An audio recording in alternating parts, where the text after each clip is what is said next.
Comment détecter un pervers narcissique en début de relation? Bonjour, je suis Marie-Ève Diacono, médecin à la base, life coach certifié professionnel et aujourd'hui, je partage une petite capsule, ce sera la deuxième sur la série de celles qui permettent de détecter en fait un pervers narcissique en début de relation, un ou une perverse narcissique, parce que ça peut tout aussi bien être une femme. Alors, quelle est la deuxième astuce que je vais partager avec vous aujourd'hui? Eh bien, je vous dirais qu'il va tester vos barrières. Le pervers narcissique, très tôt en début de relation, va poser des actes qui seront en fait des façons pour lui de tester vos barrières. Et je vais vous expliquer comment. Généralement, après une période, ça dépend du pervers narcissique ou de la perverse narcissique que vous avez en face de lui, mais vous allez passer par une période où il sera plus ou moins correct, où il sera plus ou moins potable, il sera disponible, que ce soit en termes de réactivité dans les messages, de communication, dans les appels, il sera plus ou moins correct. Et à un moment donné, généralement, il va soit poser un acte, soit vous faire une proposition.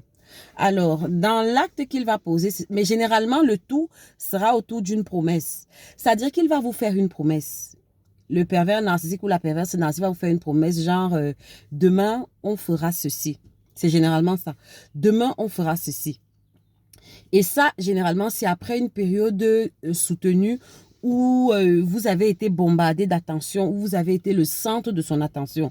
C'est-à-dire qu'il peut faire, par exemple, une semaine où il vous appelle 6 fois par jour et chaque fois qu'il vous appelle, c'est des appels d'au moins 30 minutes.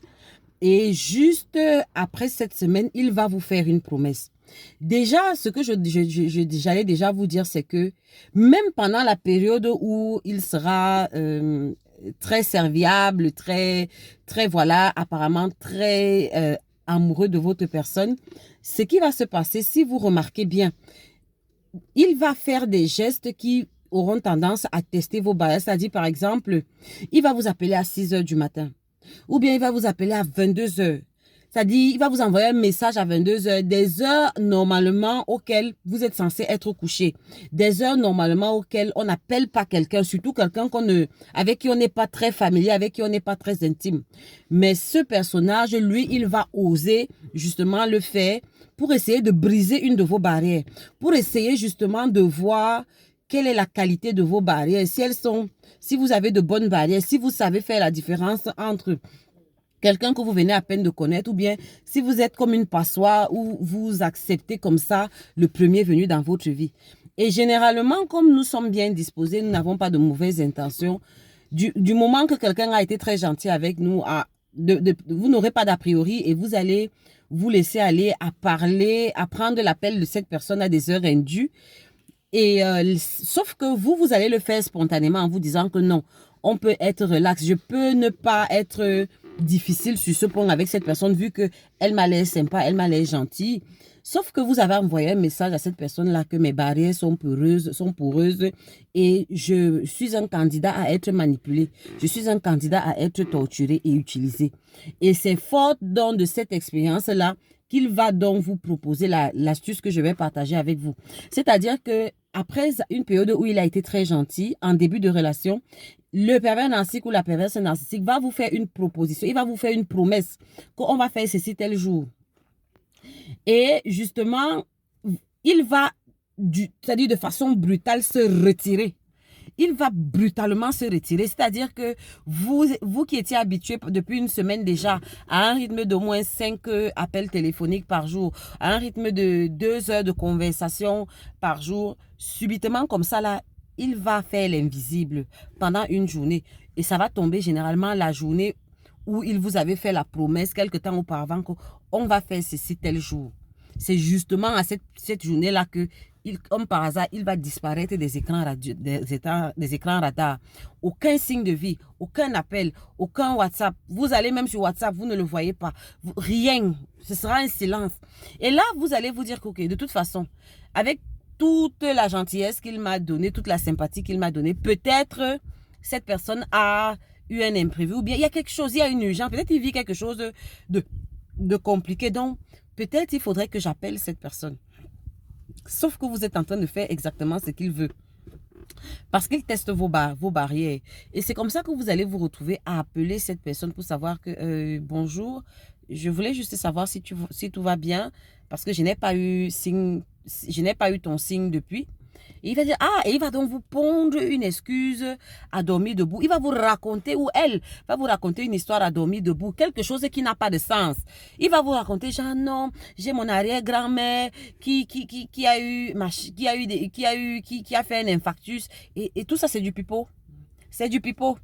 Il a fait ça exprès, juste pour voir quel était votre niveau de barrière, pour voir si on pouvait vous manipuler, mais surtout pour voir si ce qu'il avait déjà mis en place, si ce qu'il vous avait déjà donné en termes d'attention était déjà suffisant pour que vous commenciez à marcher à son rythme, pour que vous commenciez, vous, à faire le pas qu'il veut. Et en répondant favorablement, en l'appelant comme ça de la sorte, vous lui avez vous-même envoyé le signal, genre, oui, effectivement, je n'ai pas de barrière. Quelqu'un peut subitement comme ça là, ne pas m'appeler et moi je suis prête à faire le pas. Je suis prête. En fait, vous êtes en train de lui envoyer le message selon lequel, l'information selon laquelle vous êtes tellement désespéré que vous êtes prêt à faire les efforts qu'il faut pour qu'une relation marche. Et j'espère que vous avez compris que là, en faisant ça, le pervers narcissique a testé une de vos barrières. Parce que en temps normal, une personne qui subitement, qui vient d'apparaître dans votre vie, avec qui vous n'avez pas encore une certaine intimité, qui subitement disparaît des écrans radars, vous n'avez pas à poursuivre cette personne-là. Vous n'avez vraiment pas à poursuivre cette personne-là. Il faut que vous ayez déjà un passif, il faut que vous ayez déjà une histoire avec une personne pour vous inquiéter d'un tel comportement. Mais quelqu'un que vous venez à peine de rencontrer, qui disparaît subitement des écrans radars et que vous essayez de recontacter cette personne et d'essayer de rétablir quelque chose, c'est une information que vous envoyez à la personne là. Et généralement, c'est les personnes toxiques qui font ça. Généralement, c'est les pervers narcissiques qui font ça, juste pour voir si vous êtes manipulable. Et comme je vous ai dit, le fait pour vous de répondre de cette façon-là, vous avez envoyé l'information que le pervers narcissique voulait, à savoir, cette personne est manipulable. Je peux manipuler cette personne-là comme je veux. Elle est tellement désespérée au point où maintenant, et là, vous allez vous rendre compte que à partir de ce moment-là, c'est vous qui allez commencer à travailler dans la relation. C'est vous, les rôles vont, à partir de ce moment, souvenez-vous, ce sera un point d'inflexion de la courbe. Maintenant, c'est vous, petit à petit, le pervers narcissique, à partir de ce moment-là, va commencer à se comporter d'une façon à ce que c'est vous maintenant qui allez commencer à faire les efforts. C'est vous maintenant qui allez commencer à lui courir un peu après. Donc, ça va devenir un peu du genre, il va devenir un peu fuyant. Genre, je suis un peu occupée, je suis ceci. Et c'est vous maintenant, vous allez vous retrouver, vous allez juste constater que maintenant, de plus en plus, c'est vous qui faites le premier pas, alors que vous n'êtes qu'en début de relation. Voilà l'astuce que je voulais partager avec vous. C'est un drapeau rouge et je vous ai déjà expliqué dans le début de cette série. Il faut amasser plusieurs drapeaux rouges pour dire de façon certaine qu'on a en face de soi un pervers narcissique, parce qu'un manipulateur simple peut aussi se comporter comme ça. On se retrouve pour une prochaine capsule. Ciao, ciao.